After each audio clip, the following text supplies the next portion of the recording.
2, 1. Good evening, everybody. Welcome to the very first meeting of the Educational Diversity, Equity, and Inclusion Committee of the Bridgeport Board of Education. The date is October 19th. Time is 6:03 p.m. I'm glad to have everybody here. I'd like to begin by saying that this can turn out to be one of the most important committees in the district. Now, we're not going to solve all the problems right now, but hopefully by the time all our tenures are over, at some point in the future, we'll have the tools to continue to work to complete our mission. Okay, the first item up on the agenda is committee goals and objectives. I apologize, I forgot to say who's in the meeting. In the meeting is myself, Chair, Ms. Bobby Brown, Mr. Hernan Illingworth, Ms. Sybil Allen, Mr. Benahan, Dr. McPherson, our liaison, our staff member, Dr. Morgan, Dr. Black, and I see Mr. Fusco. And if I missed anybody, speak now, please. You missed Mrs. Allen. You called everybody by a handle except to me. Mrs. Allen, hello. You're lovely, Mrs. Allen. Thank you. You're quite welcome. Okay, the first item up on the agenda is committee goals and objectives. I'm going to read what I got, and then I would like some input from committee members and other members and staff members, whoever would like to give some input. Okay, I got here. The Committee on Educational Diversity, Inclusion, and overall objectives are to use data-driven information to apply an equity lens to the entire Bridgeport public school system and to identify any and all policies, procedures, services, and programs that are disparately impacting any distinct group of students and or staff. The committee will seek to rectify any issues found through committee discussion, research, and it will also make referrals to other committees, create focus groups, and or make referrals to the full board for further action. It will also seek to promote initiatives and activities that promote unity amongst the Bridgeport Public Schools diverse student bodies, staff, and the greater Bridgeport public school community. The committee goals for the remainder of the year of 2020 is to establish a standard of data presentation for ease of use and to map out issues to consider in 2021 and beyond.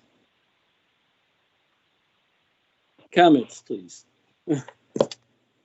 Comments, critiques, anything, I'm open. I think you summed it all up. Ms. Brown. I think you did as well.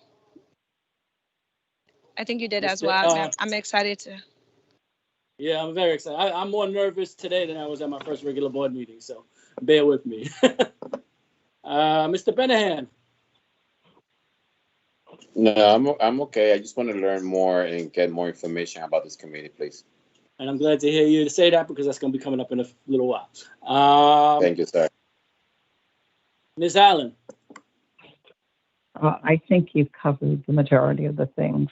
If I think of anything else, I'll notify you. Yes, please. Please do, definitely.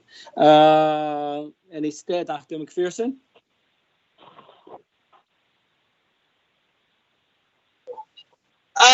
Yes, from what I've heard so far, yeah, it's fine. But I have to say that I think I probably need to see it, and then kind of just to make sure that. Yes, I'll email it to you, and you could give me any critiques, comments offline before the next meeting, and I could adjust anything. Dr. Morgan.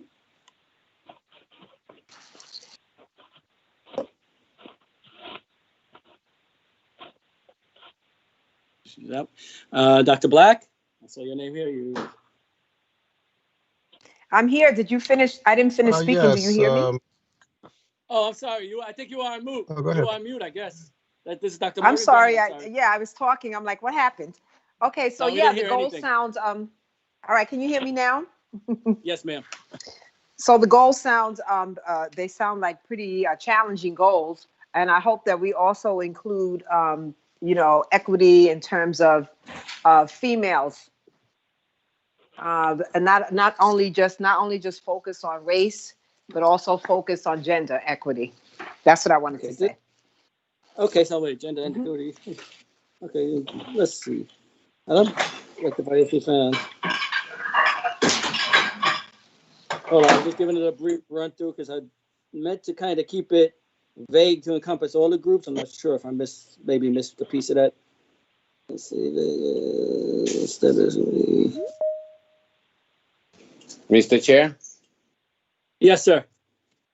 can you please let them know everyone if they're not speaking, put in mute because we hear a lot of background noise, please. They don't look professional for us. Okay, thank you. Yes, if everybody could mute their mic when they're not speaking, it would be appreciated and quite helpful.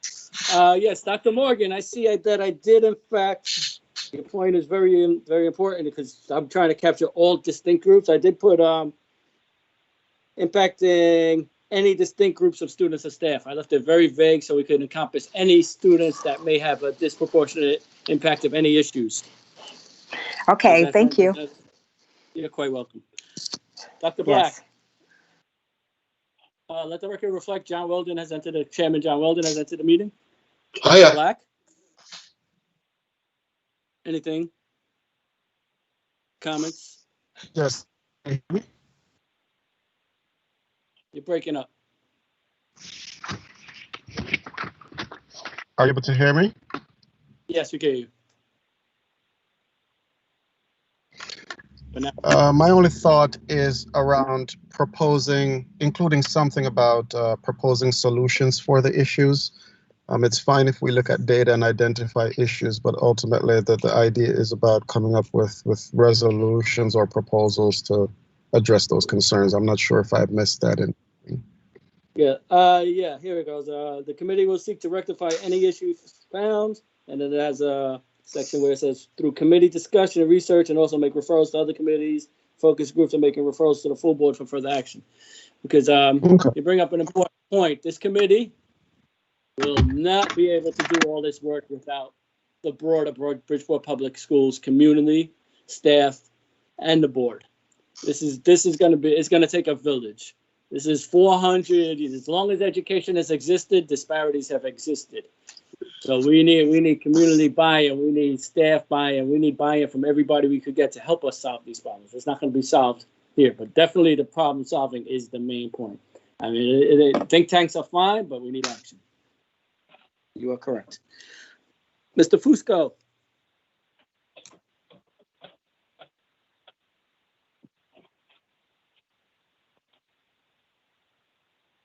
Okay. All right, Mr. Weldon, I think you missed the beginning, but I'm going to briefly reread what I wrote. Just take a minute. And if you have any comments or questions on it, just let me know. We're talking about goals. The Committee on Educational Equity, Diversity, and Inclusion's overall objectives are to use data-driven information to apply an equity lens to the entire Bridgeport Public School System to identify any and all policies, procedures, services, and programs that are disparately impacting any distinct groups of students and staff. The committee will seek to rectify any issues found through committee discussion, research, and also make referrals to other committees, create focus groups, and or by making referrals to the full board for further action. It will also seek to promote initiatives and activities that promote unity among the Bridgeport Public Schools, diverse student body, staff, and the greater Bridgeport community. The committee goals for the remainder of 2020 is to establish a standard of data presentation for ease of use and to map out issues to consider in 2021 and beyond. Would you like to make any comments, Mr. Weldon, or critiques or additions or subtractions? No, I think you've got a good basic foundation. I think this is going to evolve as you get more deeply into things. And yeah, I think you're doing fine. Thank you. Okay, next up on the agenda, next item on the agenda. Did I miss anybody? Miss Allen? No, I got everybody, I believe once, right? Next item up on the agenda is establishing a baseline of student and staff demographics by cohort and job title. Excuse me. So we got employee breakdown by race. We could bring up who could bring up something? Who could bring up a document for me? I am definitely not able to do that. Mr. Sokolovic, I can do that for you. You just need to let me know which one would you like up first. All right, first I would like up the racial survey by school. Thank you, Ms. Raji. Just a moment, I'll get it set.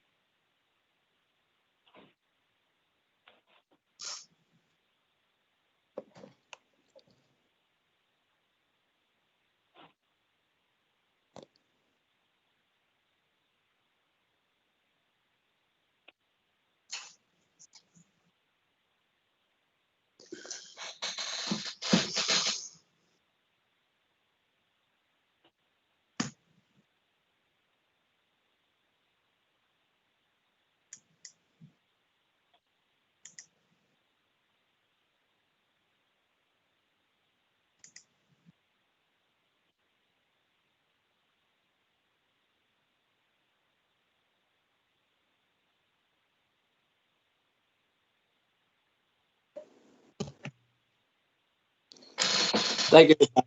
All right, now if everybody would look at the document now, one of the biggest, I guess, issues I had with the Males of Color Committee and looking at documents and data is looking at a big piece of data like this.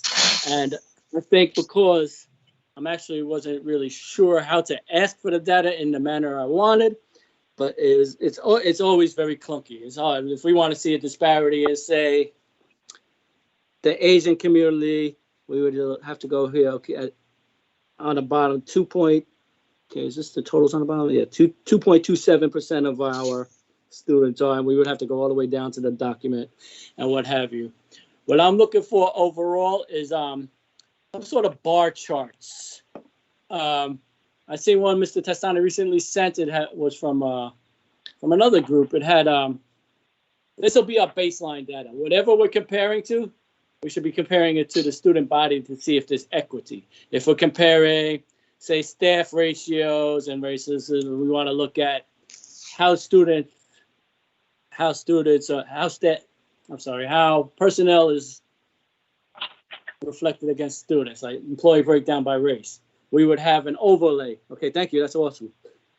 And that we could have like a hollow bar on the bottom with the percentage, and then raising up on that percentage. Inside that could be a full bar with whatever we're studying. So we would be able to see visually very easily if there is either overrepresentation or underrepresentation of whatever we're studying, or an equal representation. Does anybody know what I'm looking for and could help me like try to put that together?